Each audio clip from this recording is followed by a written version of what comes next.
Imagine reality as a giant, glowing river. It holds every piece of information in the universe, every sound, color, and memory, rushing past at speed. Right now, you are standing in a flood of data.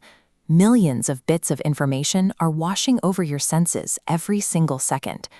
If you tried to process that entire roaring current at once, the sheer volume of noise would be too much to handle. To keep from being overwhelmed, your brain uses a tiny, manageable teacup to scoop out a few dozen drops at a time.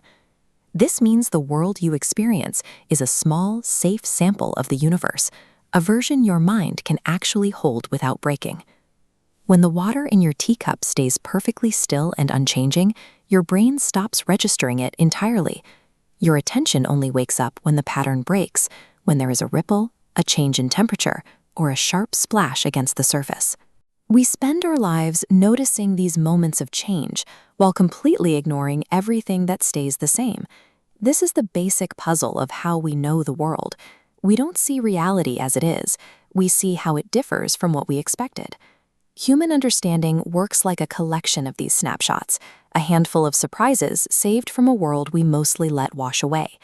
If your experience is just a tiny sample of the river, that raises a question about the person holding the cup. What are you exactly? Most of us think of a person as a solid object, like a rock in the current. But look closer. We behave much more like a whirlpool, a spinning pattern made entirely of the river water itself. This gets to the deeper question of what we actually are. It suggests that being alive is less about being a thing and more about how we interact with what's around us. You exist as a dynamic relationship with the river. You are the way the water moves right here, right now. A whirlpool cannot spin on its own. Its strength and its very shape depend on the layout of the rocks and the riverbanks that surround it. Our ability to make choices and move through the world works the same way. What we call our will actually grows out of the environment we live in.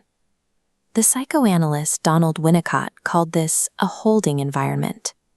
He believed we find our true shape when structures around us provide a safe space. When life becomes chaotic and the banks of our river start to shift, the whirlpool naturally loses its balance. It isn't a failure of the water, it's a change in the geometry.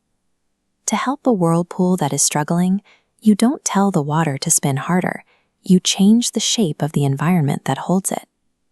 This mechanical view of the world explains a lot, but it leaves something out. If we are just temporary patterns of spinning water, why do we still feel the weight of love or the ache of grief? Deep inside the center of that spinning water, there is a pressure that doesn't seem to come from the river. It feels like an invisible compass, always trying to find its way. We can see this in the way we naturally reach toward warmth and connection. Even when our patterns are disrupted, this underlying pull keeps pointing us in a specific direction. The writer Marilyn Robinson describes this as a kind of homesickness. She suggests all our movement through time is us trying to return home. This longing remains even after we understand the physics of the teacup and the whirlpool. It persists because it is the most real part of our experience. We are small, fragile patterns, catching what we can of a massive universe. But no matter how fast the river rushes, we are guided by a compass that is always pointing us back toward each other.